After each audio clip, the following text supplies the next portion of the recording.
को क्या मिलना है। कल मैंने सुना कि और देखा भी है कि यहाँ नेशनल कॉन्फ्रेंस ने मास रिजर्वेशन दिया हुआ है। ये सरासर एक फ्रॉड है। जैसे कि वो अभी अपने घर के अंदर जो प्रॉब्लम है, जो इनके गठबंधन में जो प्रॉब्लम है, वो कौम के नाम वो दिखा के लोगों को गुमराह कर रहे हैं। मैंने कल जनाब कमर अली आखुन साहब का सुना वहाँ पर कि वो हम कौम के खातिर दिया है। ये कौम के खातिर नहीं दिया है, ये कांग्रेस को धोखा दे रहा है, ये महागठबंधन को धोखा दे रहा है और करगिल की आवाम को भी धोखा दे रहा है। ये उमर अब्दुल्ला, फारूक अब्दुल्ला और यहाँ के डिस्ट्रिक्ट के जो विंग है, इनकी मिली भगत से हुआ है। ये इसलिए नहीं हुआ है क्योंकि ले वालों ने उनको प्रेशर लगाया कि भाई आप यहाँ हमारे साथ साथ दे दो, क्योंकि गठबंधन में है, आप हमको वोट क्यों नहीं दे रहे हैं। तो उमर अब्दुल्ला को वहां से चिट्ठी लिखना पड़ा इनके लिए कि भाई ये गठबंधन को जो हमारे गठबंधन के साथ है, कांग्रेस मैंडेट को आप साथ दे दो। तो इनके लिए कोई रास्ता नहीं मिला क्योंकि ये यहाँ से कांग्रेस को वोट देना नहीं चाहता है। तो इसीलिए लोगों को बेवकूफ़ बना रहा है और कांग्रेस लेके कांग्रेस को भी बेवकूफ़ बना रहा है और गठबंधन को भी बेवकूफ़ बना रहा है।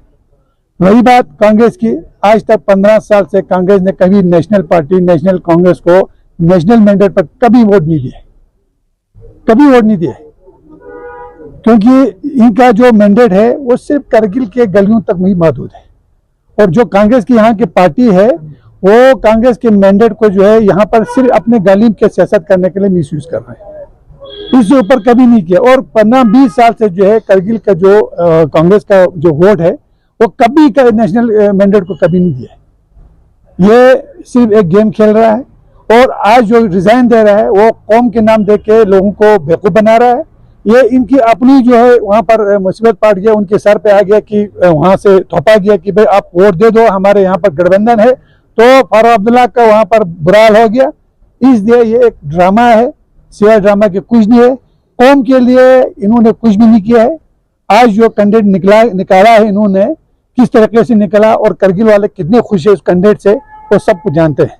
अगर ये कौम के लिए करता तो आज उसमें बीजेपी भी शामिल करता वो लोग, क्योंकि बीजेपी भी उस कौम के एक फर्द है।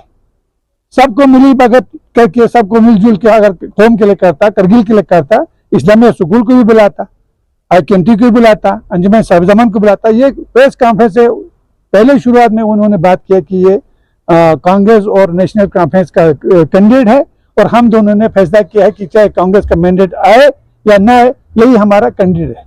तो आज आप बोलते हो कौम की मिल्लत, कौम की यकजहती बोलते, कैसे हो गया। नेशनल कॉन्फ्रेंस का जो प्रेसिडेंट को आप वहाँ पर इंडिपेंडेंट कैंडिडेट बना रहा है और बोलते ये कौम के, ये हमारे पर थोपा गया है। लेकिन इसके लिए हम, ये कौम का कभी यकजहती की बात नहीं है, ये थोपा गया है। तो हाजी साहब, करगिल बीजेपी के लीडरशिप कितना तैयार है इस चैलेंज? हम बिल्कुल चैलेंज को हम तैयार है, बिल्कुल 100% है और हमें पूरा उम्मीद है हमने अपने कैंडिडेट को जितवाना है। तो जो विकास हुआ है करगिल में, जब से यूटी बना है लद्दाख में, तो उनको भी मद्देनजर रखते आप कैंपेनिंग करेगा सर? बिल्कुल करेगा, वही तो हमारा मुद्दा है। हमने इतना विकास किया है जो 70 साल से नहीं हुआ, इसी 5-10 साल में हुआ है। उसके लिए कोई मना नहीं कर सकते। हमारे पास सबूत हर जगह, हमारे घर गली में, हर चौकर पर जो हमारा कितने डेवलपमेंट हो गए, सबूत है वहाँ पर। हमें दिखाने की जरूरत नहीं, हमें लोगों को बोलने की जरूरत नहीं, सबको पता है। तो आपको कितना उम्मीद है कि करगिल? आपको 100% बोलते है, 100%। जनता पार्टी करगिल का एक बहुत इम्पोर्टेंट मीटिंग करगिल डिस्ट्रिक्ट का हुआ है। हमारी सारी सीनियर लीडरशिप, अनायत अली साहब, अली साहब, चंदन जी, सभी कॉरपोरेटर, सभी ऑफिस बेयरर्स, हमारे इंजीनियर साहब, सब वहाँ बैठे और सब ने मिलकर प्लानिंग की है। भारतीय जनता पार्टी को यहाँ से विजयी करना है और हमारे कैंडिडेट ताशी जी के लिए एक अच्छी योजना बनाई गई है।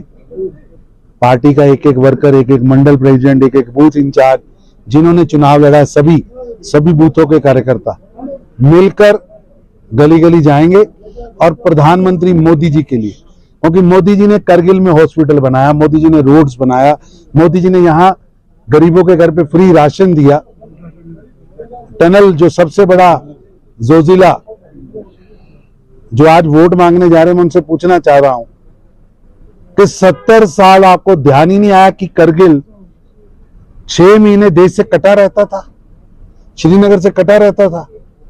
यहां भगवान ना करे किसी के साथ इमरजेंसी हो जाए आज वो जोजिला टनल मोदी जी ने बनाई है और वो जोजिला टनल यहाँ की भाग्य रेखा बनेगी। यहाँ टूरिज्म आएगा और आने वाले समय में हमारा पूरा खाका बन चुका है। हम करगिल को इस क्षेत्र का सबसे बड़ा टूरिज्म हब बनाएंगे और यहाँ से टूरिस्ट आएगा और पूरा साल आएगा और यहाँ का विकास, यहाँ का टूरिज्म बढ़ेगा।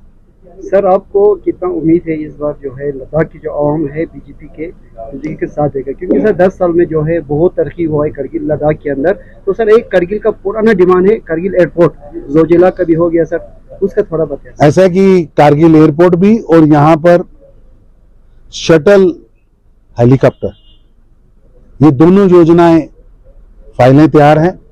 चुनाव के बाद जल्दी ही इस पर काम होगा और हमारी कमिटमेंट है, हम इसके लिए काम में लगेंगे। जैसे पहले लोग कहते थे कि जोजिला नहीं बनेगा, मोदी जी वैसे ही कह रहे हैं।